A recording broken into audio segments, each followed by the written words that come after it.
Hey, friends. It's not that I'm ever very polished in my presentation, but this one's going to be kind of rough. I've had some kind of broad sketches of what I thought would be useful in reflecting on this conversation I had the other day, and I just haven't been able to tie it all together. So this is going to be kind of a stream of consciousness thing because I don't have a lot of time right now, but I thought it was important to reflect on the Kenneth Feinberg interview that I did. I've got a lot of good response from that. I'm really delighted at how many people were interested to know Mr. Feinberg's thoughts and were encouraged at the exchange we had. I personally enjoyed him quite a bit. And if you watch that interview, so if you haven't watched that interview, I'd urge you to watch it because it's just some good history. He's been at the center of a lot of very public mediation efforts over the last couple of decades, a lot of media cycle stuff, high profile. It was a lot of fun to be in contact with somebody of such high profile. And he, of course, was a delightful person. He was the guy who facilitated the mediation for the United Methodist Church that resulted in the creation of the protocol, which in 2019, 2020 was going to provide for an amicable split in the United Methodist Church.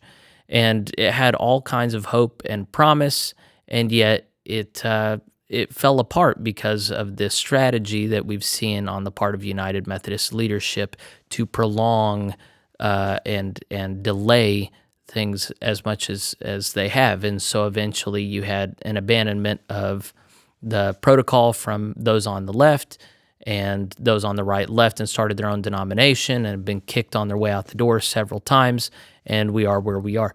A lot of people don't know this is a fulfillment of a prophecy that was made by the very bishop who facilitated the protocol mediation taking place. So at this point, I want to play you a clip. This is where I wanted to start with this clip of the bishop of Sierra Leone who said what would happen if the protocol would not be adopted. So let's look at his words. Bishop Yambasu, if this proposal or a worthy substitute does not pass at General Conference, where does that leave the church? It will be catastrophic for the church. It will be total disaster. It will mean more pain and more harm to the entire church. That is why we hope, and that's what all of us have covenanted ourselves to do, to uphold the protocol and to make sure every constituency within the global connection supports this protocol. And we will do everything possible. All of us have committed to that, to do everything possible to ensure that every United Methodist embraces the protocol, but even more so the delegates who will be voting on the petitions or legislations that will be coming out of this protocol. Thank you. So that was Bishop Yambasu talking about how everything would really fall apart and go very badly if the protocol was not adopted. Now, this has in part already been actualized because it looks like fully a third of the churches that were in the fold in 2019 have gotten out or been closed since then. But the question that everybody should be asking now is, how much worse can this get? Now, if you listen to mainstream UMC and Mark Holland, those guys say, we got to stem the tide, no more disaffiliations, everybody is in, we're moving forward, period. That doesn't sound like a realistic strategy to me. It sounds to me like if you have unwilling participants, things are going to continue to fall apart. And they might be clapping themselves on the back right now and thinking that they've won, but there is a much higher price that the United Methodist Church can pay if they don't do the protocol or something like it well. Now, the reason I knew I needed to do this follow-up was because if you listen to Ken Feinberg in the interview, I don't know, I'm kind of naive, I guess. I expected that he would say something along the lines of, it was really a big deal for me to donate my time and energy to you guys, and the fact that y'all just, well, of course he wouldn't say y'all, but the fact that the product of our work was so easily abandoned by everybody on the left really shows bad faith and a lack of character.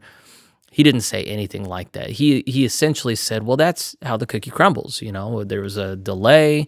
A lot of things on the ground changed. Of course, that's going to change the dynamics of the power brokers and whether or not they want to continue to stand behind it. But that continued to rub me wrong, and it might be because I'm just an ideologue and I've decided who's right and who's wrong, and there's nothing to be. I hope I'm not like that. But the thing is, and I appreciate Mr. Feinberg. I have not a single bad thing to say about him. But the thing is, he's speaking from an expertise that is fundamentally worldly. He's oriented by working with largely large corporate, very rich, self-interested parties. And so whenever he says, well, the way he characterized it was, although the liberals welching is not common, it's certainly not the only exception where it's ever happened. And so immediately, I mean, the norm is for people to stick by their commitments first off, and that's important to reinforce. But secondly, of course, self-interested worldly parties are going to welch whenever it suits them, because that's the world we're living in, and they're not oriented by Christ. The same Christ who said, "Let your yes be yes and your no be no, and anything else is of the evil one." The same Christ who had very strict standards for. That was what I just paraphrased, was in the context of swearing oaths, making commitments that Christians should be of such high moral virtue and caliber that when we say we're going to do something or not do it, you can take that to the bank, and that used to be something that everybody knew about a Methodist. A Methodist said what he did and did what he said, and you didn't have to worry about it. Yes, the dynamics on the ground changed, and the liberals recalculated and found it was not in their best interest to continue to support the protocol.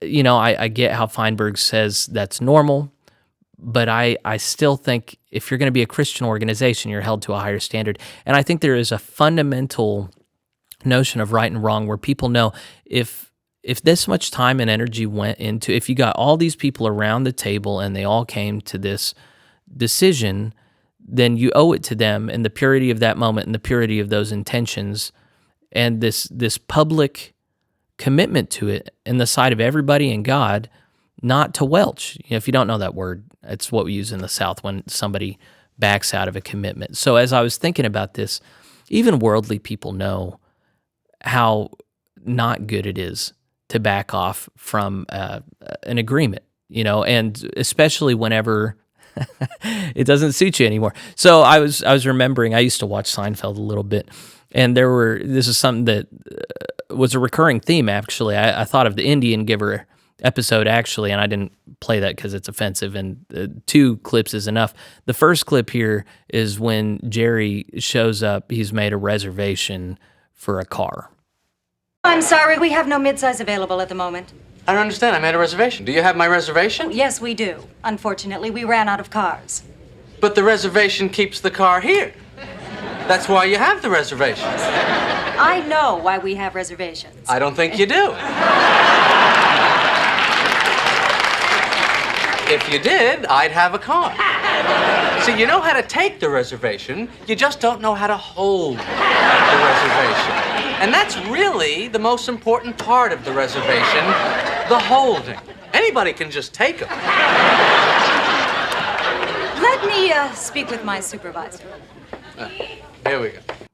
So I just think that's hilarious, first off. But secondly, the whole shtick is, how it's not very hard to just take a reservation. It's not very hard to just make a commitment.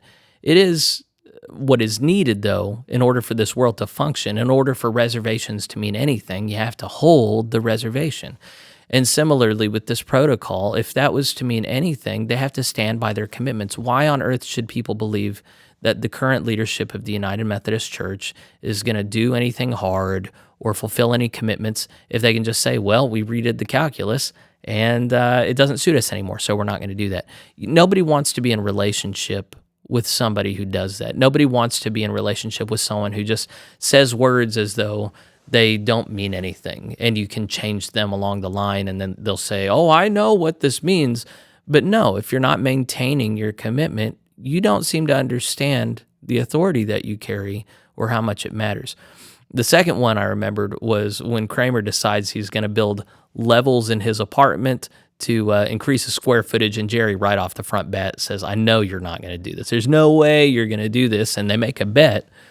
And then, of course, where the clip is going to pick up is where Kramer has to reckon with the fact that he didn't do it. So, when do I get my dinner? There's no dinner. The bet's off. I'm not going to do it. Yes, I know you're not going to do it. That's why I bet.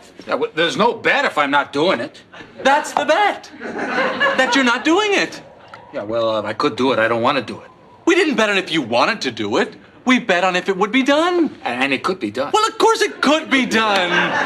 Anything could be done, but it only is done if it's done. Show me the levels. The bet is the levels. I don't want the levels. That's the bet. So that one in particular, I think, really speaks to what happened in the United Methodist Church, because there was this self-image of the virtuous liberal progressives, and they would be dignified and gracious with the conservatives, and we would have an amicable split. And then time passed, and they didn't feel the same, and they didn't want to do that anymore. And, we made this commitment, but, bets off. That's basically what happened is, and I would be very surprised if anybody could provide a very different picture of what happened.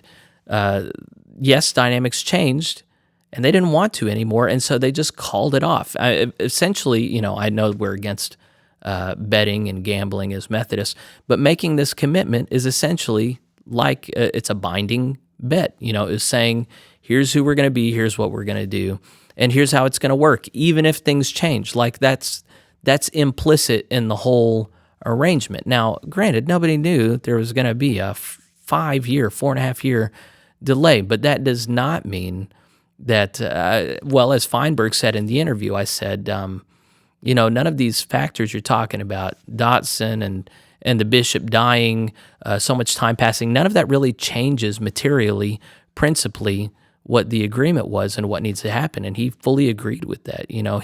His view was as just a sober realist, taking for granted that all these people were self-interested, and it was just awesome to get them to agree for even a minute.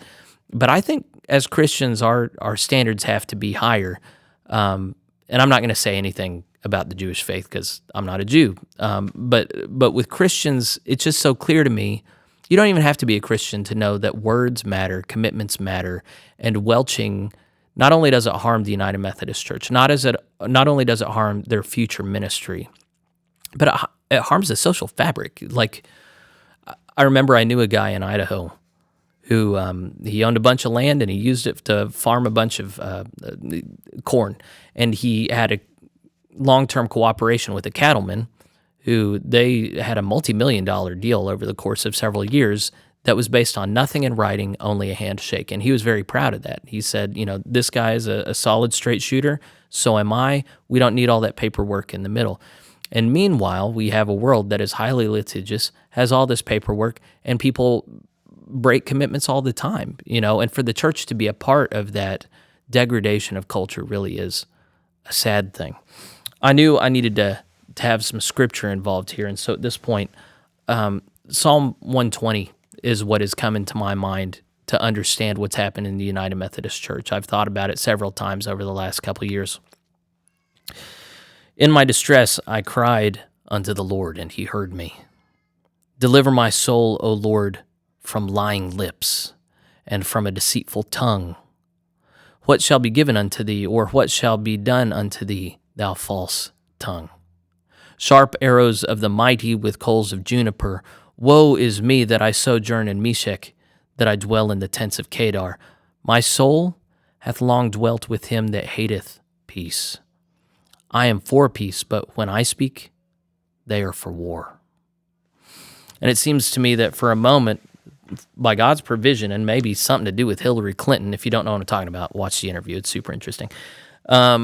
There was a moment where hearts of peace prevailed. And yeah, there were crummy things said and did in the midst of that, but the product of it was an arrangement for an amicable separation. And the forces of darkness just could not allow for that, and the church just could not stand strong against those forces. The reason I talk about it now is not so much for the imprecatory character of this. I'm not, yes, there is punishment for lying lips and false tongues. There is punishment for those who welch on their agreements and destroy the social fabric. I'm just wanting to make an appeal for peace. Whether or not it's the protocol, I like Lonnie Brooks's proposal. There are many proposals for allowing people out of the denomination who want to leave. I think it would be wonderful to have a non-coercive, no pressure, gracious way for people to exit the United Methodist Church who are just done with that project now. If they've shut down not just the protocol, but if they've abandoned any notion of letting unwilling partners out with their assets, then I think that has huge moral implications. I don't know how people can see themselves as on the same side as Jesus whenever they are refusing to let people leave. And I know I've talked about that enough. I'm not going to go on a whole tirade about that again, but I think it's important for everybody. General Conference is just a couple months away. There's all kinds of anxiety now because logistical stuff hasn't even come together around that. If you don't know what I'm talking about, I reported on that a couple weeks ago about maybe things imploding. So I don't think it's going to implode. I sure hope it doesn't implode. As I said in that segment, I hope everybody comes together with hearts of peace. We've already seen what hearts of war and division can do. Fully a third have already left, and for good reason. Do you really want to have a prolonged, resentful, dysfunctional situation, or would you like to provide for peace? I got out. It says, my soul hath long dwelt with him that hateth peace. And that's what it felt like to me in the United Methodist Church. Constant fighting and bickering and posturing and politicking. I was tired of it. I got out. It feels great most of the time. But the times it doesn't feel great is when I think about those left behind and those who are going to continue to be under the rule of those whose word is not worth very much and who are self-serving and cannot comprehend the thoughts and validity of others. So that's where my prayer is. If you're of the same heart and mind as I am, prayers of thanksgiving for Mr. Feinberg for spending the time with me and explaining more of what happened there. But prayers mainly of God's intervention in the United Methodist Church, promoting hearts of peace, allowing for worldly forms of coercive power to be rebuked, and for spiritual freedom to be honored. That's where my head and my heart are at right now. If you're in the same place as me, I don't care if you're UMC or GMC, come along with me for more of the ride. I'm regularly talking with people who are striving for mutual understanding and faithfulness. I'm regularly doing series on documents, hopefully, that lead in that direction. So I appreciate any engagement here. Share this with people who need hearts of peace, delegates who need to be thinking through what they want the General Conference to be like. Let me know your thoughts in the comments. I'm very interested. So I'm going to call this to a close. Thanks for bearing with my kind of abrupt presentation. I'll see you later.